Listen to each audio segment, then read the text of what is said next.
Hey guys, it's Nicholas here, and this is Market Movers, where we cover the news that's moving the markets. So since this is the first Market Movers video of 2021, let me start off by saying a massive Happy New Year to you. I hope this year is a fantastic, successful one for you, and just generally better in every way possible than 2020. Now, sorry that it's taken us a few days to get back into doing the videos on this channel this year. Unfortunately, as you may be able to tell from my voice, I'm dealing with what seems to be coronavirus, which is just lovely jubbly. So hopefully in this video, we can get through everything before either I lose my voice, sweat my ass off, or generally just lose my marbles. But we'll see. And speaking of coronavirus, that's obviously been one of the big topics in the UK. It's a big topic everywhere, but in the UK in particular, this week it was announced that the country is going back into full lockdown, which obviously means there's going to be harmful effects for the economy. Projections for this year will need to be revised downwards quite significantly. It's going to be harmful for many companies. Many companies won't make it through, and just for people in general. However, although this video is about the UK, it's not actually coronavirus that I want to discuss. It's the other big topic, which is Brexit. Now, I know what you're thinking, didn't we have enough of Brexit last year? Can't we leave that topic behind us now? Why dwell on it? But here's the thing, something came to light, or I noticed something this morning, which I thought was quite interesting, and I think it could build into a bigger issue and maybe even present some opportunities as well. So I wanted to talk to you about it because I think you might find it interesting as well. So before the end of last year, the focus was on how Brexit was going to lead to potential problems at the border in Dover and Calais in particular. And we saw the issue of the truck drivers being stuck there for Christmas. We mentioned it in a video a couple of weeks ago. But something that's now come to light is the issue that's being caused for UK-based distribution centres. You see, the trade deal that was agreed last year, after all of that huge process, that allows for zero tariffs on goods between the UK and EU member states. But it does state that those goods must originate in the EU or the UK in order to qualify for that.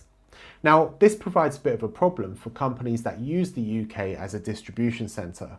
So for example, if a company exports from the EU to the UK, to their UK distribution centre, they'll get zero tariffs on exporting those goods. So all so far so good, right?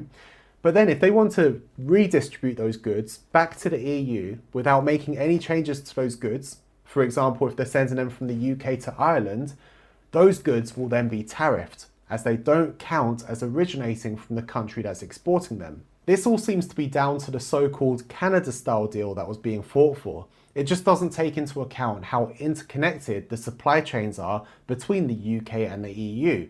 Because unlike our friends on the other side of the Atlantic, the UK and the EU have a close proximity, and that means that they operate in a different way. So being as interconnected as they are, the UK has many trade hubs for the EU, and these tariffs now put doubt on how long that's going to continue for.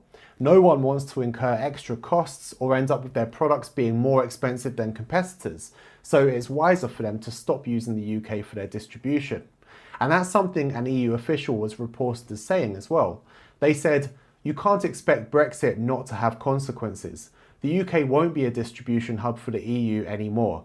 EU businesses will need to stop relying on UK hubs." So any companies that use UK facilities to store and redistribute goods back to the EU, including Ireland, could take a hit, and these companies will need to reassess their options. This is particularly an issue for importers in Ireland, alongside food and drink exporters, since they have some of the highest tariffs. Now, the Financial Times reported that for some companies, such as Ashton Chemical, that imports and exports cosmetic chemicals, they have completely ditched cross-border trade with the EU from their UK hubs. Instead, they're opting to split their UK and EU supply chains. And this is not a unique situation. In the short term, it's unlikely to have a major impact, but alongside other costs and bureaucracy that companies now face that they didn't have before, longer term, it will shift the way that companies do cross-border business, particularly small and medium-sized ones. And of course, this could mean that as well as being obviously a pain in the arse for those companies, there could also be some opportunities out there based on this. If we dig deep into the supply chains and see who's involved and who's impacted, there could be some pros and cons out there. Anyway, we'll leave it at that for now, but this is definitely something that's now on our radar, and we'll, keep an eye on how it unfolds and see whether there are any opportunities that arise from this. So have you spotted any other issues like this since Brexit? Any areas that could be an opportunity or areas that are impacted heavier than people expected?